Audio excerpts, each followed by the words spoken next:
The hat's on, hands are washed. I won't get rid of the wind, but I will show you a different way of cooking with the good old Brussels sprout.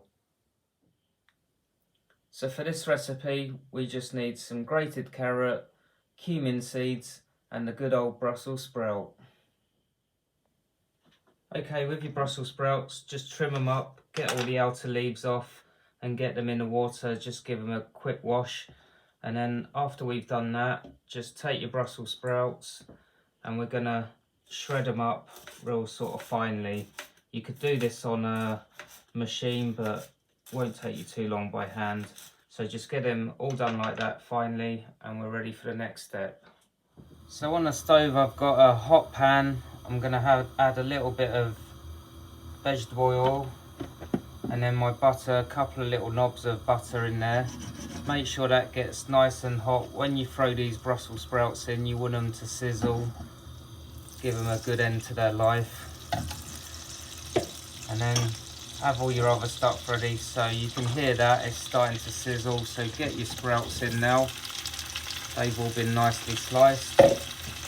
And it's just a case of get your cumin seeds in there. I always put like a nice couple of pinches in there. Throw your carrots in. And then, like I say, with the old grinder, salt and pepper. Put a nice little bit of salt and pepper in there. And then literally, we're just going to almost wok fry that.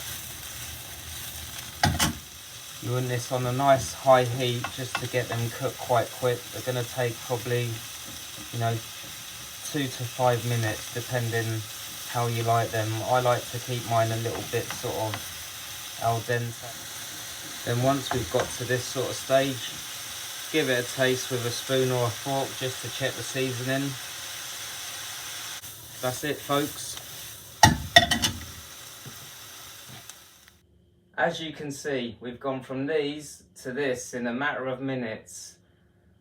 This one's pretty easy to do, so at Christmas time, impress your friends and family, give this one a go. If you like what you've seen, give it a like, subscribe and leave a comment down below. I've got a feeling it's going to be a windy Christmas.